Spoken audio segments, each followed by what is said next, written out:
So I'm Tommy Rieman. I did 15 years in the United States Army as an infantryman.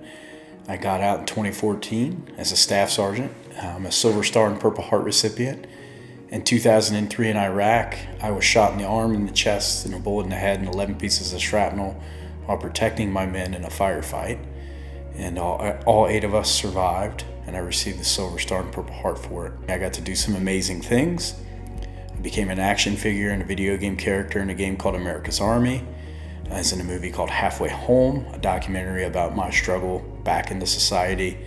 I was recognized by President Bush in the 2007 State of the Union address, and I toured the country really telling my story to inspire others to do something with their life, whether it's to engage in the military or to go out and do something great with themselves. Now I run an organization called Jacob's Ladder. It's connecting veterans to Christ through fellowship, community service, and mission trips. So in the veteran population, there is a lot of need. I've been around different organizations for the last 7 or 8 years, and although our country is the most patriotic, we still have not fulfilled certain needs.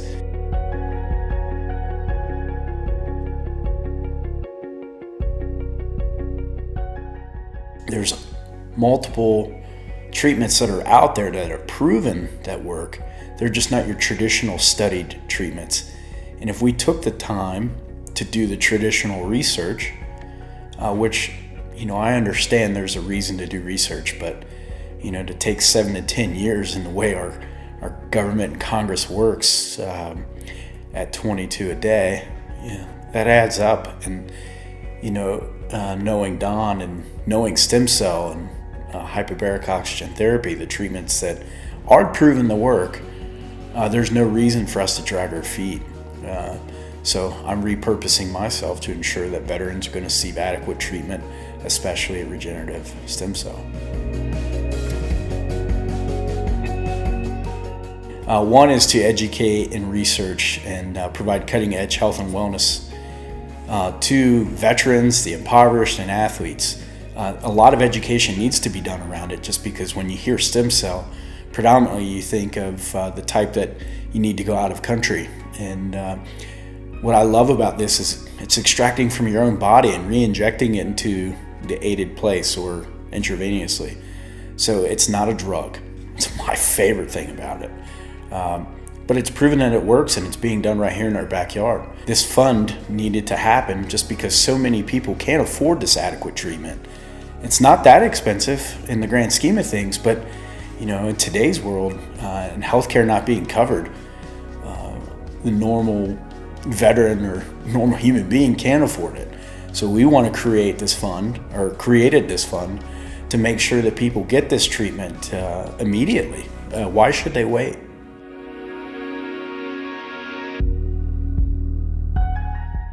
I've been through the treatment as well as part of a different organization, saw multiple veterans, hundreds of veterans go through the treatments. And, I think of stem cell and hyperbaric oxygen therapy as complementary to one another. Stem cell obviously is proven to work, as you see in testimony from Don Horn to Don Walters, but hyperbaric as well. They're 2 adequate treatments, and, different places in different parts of the world are using it as a frontliner defense to some of the injuries that are sustained on the battlefield or the football field. And, between the 2, we really feel like something is there. I feel like the fund is on to something. And so having these treatments to people that can't afford it or, don't have access to it is just so important to us. And, we've seen it firsthand, and we're here to do something about it.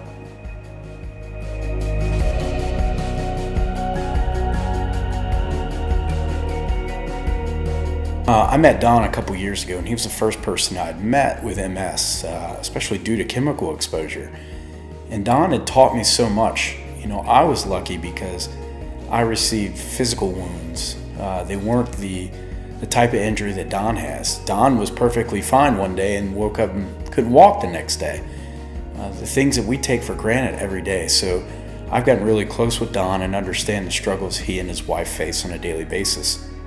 And so for me, it is a mission of mine to make sure that people like Don and Donette don't have to go through the struggles. We know that there are things out there. So whether it's coming as Don's caregiver out to stem cell, or if it's, connecting to other resources that I may have or contacts to give him hope and other possibilities of life. Don is a loving, generous, amazing man who deserves to have every possible treatment to make him who he wants to be. Great thing about Don is Don hasn't given up, and he's proving to others that there is hope and possibility out there, and he is volunteering himself to be a lab rat and try anything, because he knows the suffering that happens and the struggle, and he doesn't want his brother and sisters to go through it. So if I can be a lending hand to Don or anybody like Don and Donette, I'm all for it.